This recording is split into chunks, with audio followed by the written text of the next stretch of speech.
Olá pessoal, bom dia, como estão? Tudo bem? Espero que sim. Bom, hoje eu queria compartilhar com vocês um pouco do meu percurso aí no lacanismo, né, na psicanálise lacaniana aí de já uns 10, 12 anos que eu tô dentro desse barco.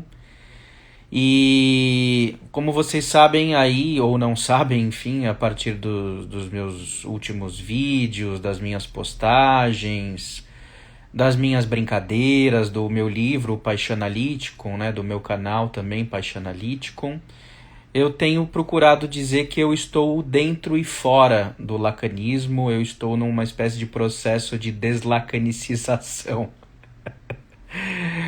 O que é isso? O Lacan está no meu coração, Lacan faz parte da minha formação, eu fiz muitos anos de análise lacaniana, ainda faço inclusive, né? Mas embora o meu analista atual não seja um lacaniano ortodoxo, né, no meu entender, ele tem um estilo próprio, pensa com com a própria cabeça, né, tem as próprias palavras e o seu estilo. Isso é muito importante, que não seja um mimetismo, né, que não seja uma robotização. Isso em qualquer área, né, da psicologia, da psicanálise. Então, em primeiro lugar, uma reflexão, algo que eu percebi nesse meio tempo sobre a subjetividade lacaniana. O que seria essa subjetividade lacaniana?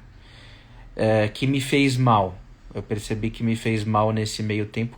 Claro, cada um tem a sua experiência, né? Eu estou falando da minha experiência, mas o quanto muita gente pode se identificar em parte com essa minha experiência, por isso eu estou falando disso aqui, para tentar ajudar outras pessoas que sentem ou sentiram o que eu senti e o que eu sinto.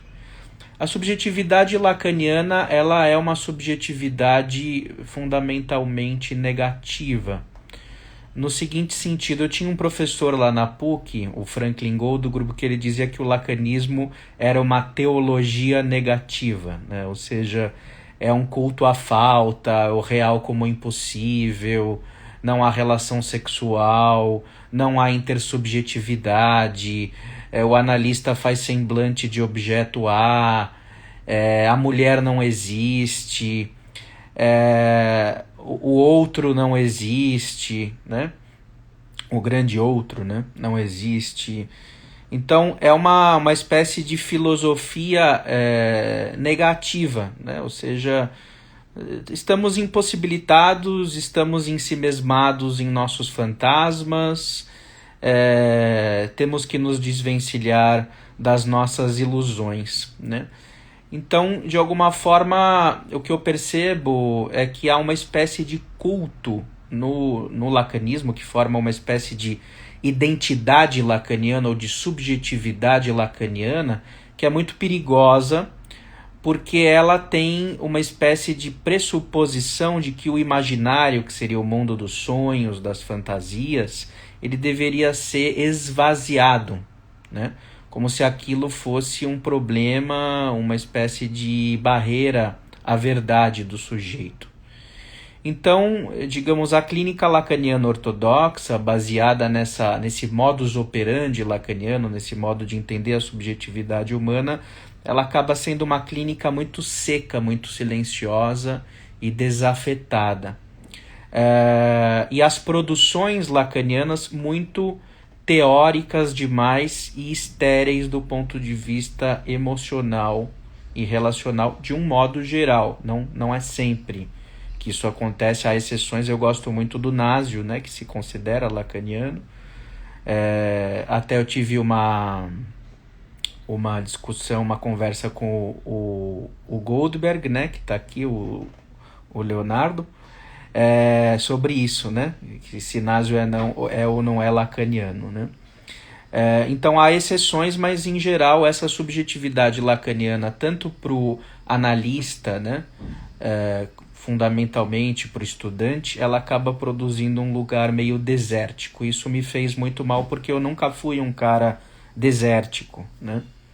É claro que há controvérsias nisso que eu estou falando, há leituras possíveis, enfim, mas são coisas que eu senti, tá? Estou dizendo da minha experiência, né?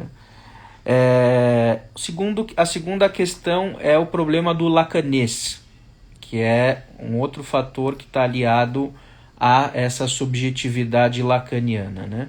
O lacanês é essa língua, né, que é específica do meio lacaniano, o gozo, o objeto A, o fantasma, até você tem que se referir ao isso, ao supereu, não pode nem falar superego, nem id, nem ego, né? É o eu, é o supereu, é o isso, né? Enfim, é o mais de gozar, enfim, tem uma série de termos, axiomas aí que são próprios, né, do idioma lacanês, que de alguma maneira dão um certo estatuto fálico àquele que fala, né, como se ele soubesse então um idioma. Isso já é bastante criticado, discutido, essa coisa do lacanês, né, o Goldenberg, né, usa aquelas camisetas "eu não falo lacanês", porque justamente é algo que facilita um hermetismo, um solipsismo na psicanálise, né.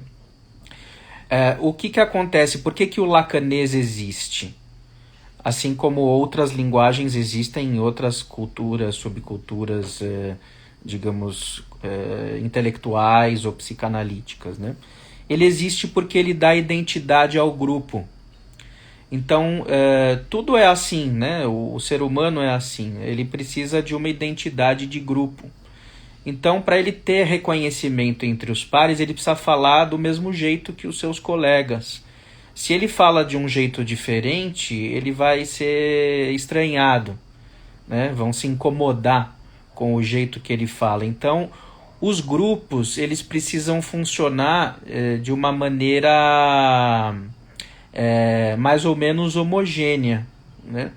Por isso que a gente precisa sempre retornar a Freud e tomar cuidado para os grupos não se transformarem em massas. Porque as massas, sim, são acéfalas, né? Elas são débeis no sentido da diferença, né? E justamente a psicanálise é a ciência do sujeito, o modo que traz à tona a radicalidade pulsional do sujeito.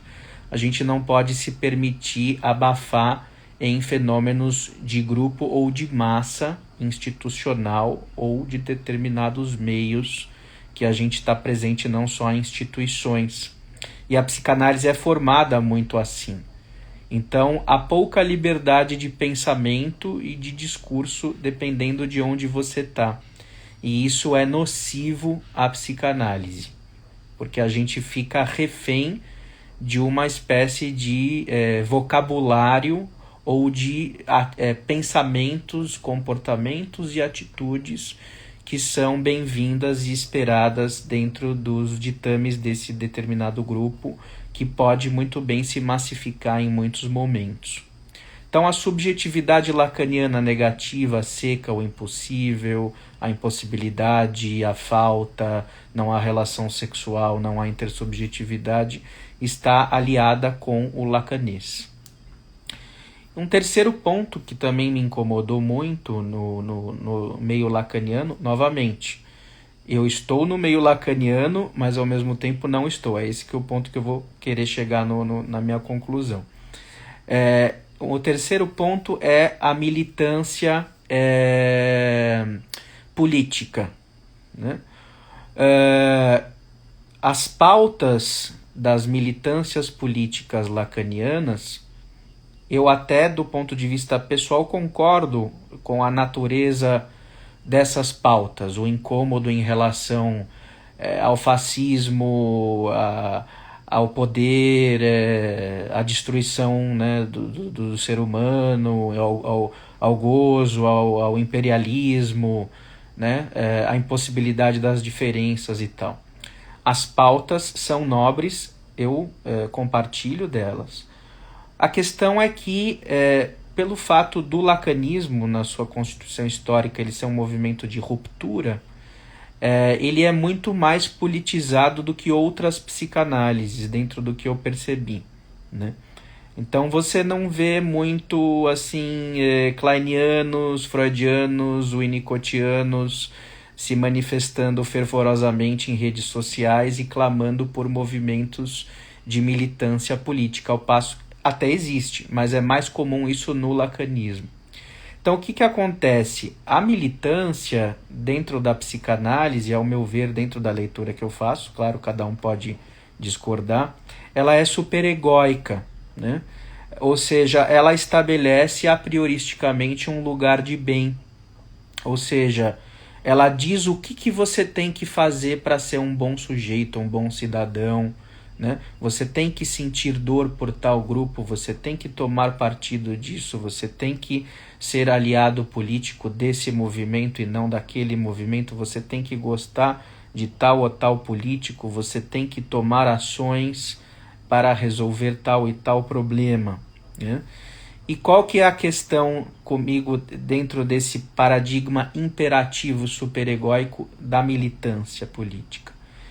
É que como é que faz o cara que tem uma variância de opinião, tem uma posição diferente, né? Ou seja, pode ser qualquer um. Na verdade, se a gente for analisar a fundo, ninguém pensa exatamente igual absolutamente sobre nada, né? Então, o problema da militância política é que ela está aliada à massificação de ideias e a movimentos de grupo ou massa. E quanto mais nós estamos assujeitados a movimentos de grupo ou massa, menos a gente pensa com a nossa própria cabeça e menos lugar há para o nosso desejo. Então, por isso que Freud dizia psicologia das massas, né? E não psicanálise das massas. Então, é isso que eu queria dizer para vocês hoje. A gente tem que tomar cuidado, né?